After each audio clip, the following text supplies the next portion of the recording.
question about language. You were talking about, I mean, obviously we all know about friendly fire and collateral damage and all of that, but not so much in the public areas. I'm just fascinated by the extent to which these new terms enable the torturers. We haven't talked about torturers, we've talked about the torture, but to what extent does language also protect the torturer from an absolute sense of what they're doing? If you're doing a frequent flyer, for example, it must be easier not to fully, in your own psychology, to connect to what you're doing. And we know there's a history of people having to encourage people to do these things to other people. Do you think language is? Do you think that the language also protects? Not protects, but that the language is also facilitating the activities of these people by protecting them from a. Well, of course, Orwell's very good on this in politics in the English language, and indeed on the newspeak from 1984 about how certain thoughts become unthinkable or much less easy to think once you put a particular kind of, well, we might now call it a rhetorical spin on, of course, more than use that term, and that's the sort of part of the point of newspeak. I mean, I think reading recent accounts of torture and abuse of detainees, it's part of really a wider process of dehumanisation. So again, Abu Ghraib comes to mind very forcibly. That I mean, we're not given the names of the detainees, many of whom presumably were not known, or the identities of whom weren't known to the detaining authorities. There are ghost prisoners, of course, who were kept off the books for the purposes of evading Red Cross inspections as well. But even among the so-called official prisoners, I mean, they're given names like Gus or Shit Boy in one case because the British play was excrement or whatever, and so forth. And once you're given those kinds of names, it becomes easier, I think, to think of them as commodities, really, to be maltreated.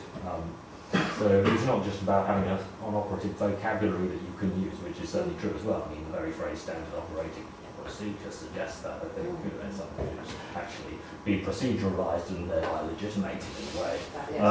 It's also using language to dehumanise the people on whom the treatment is inflicted. The overall purpose of it is obviously not to extract information at all, and the purpose is to terrorise.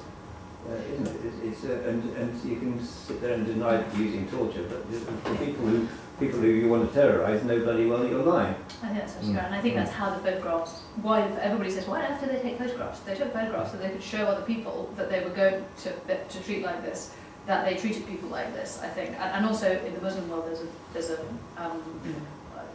the horror that all of those men have is that their families will see them in that situation. Not I mean, obviously there are many horrors, but I mean, I think the other very interesting term, which I should have mentioned when I was speaking, is extraordinary rendition, which has just passed into the language, and actually detainees, which I use, which I shouldn't, but which everybody uses, and they're not sorry, detainees, they're prisoners, and I think you do it almost without noticing, and it's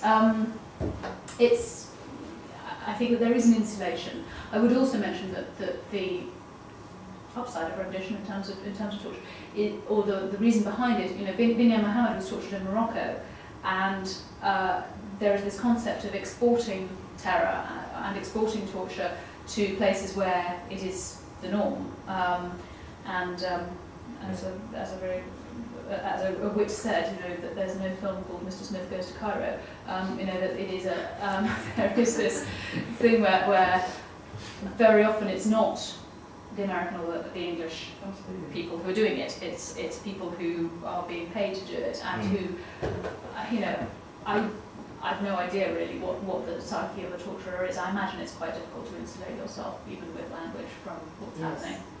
I don't know enough about it. Yes. I'm not sure. I think it depends on whether you're sort of optimistic or pessimistic about human nature, but it depends on the nature of the society you're in. I thought your point was actually, it's not uncommon.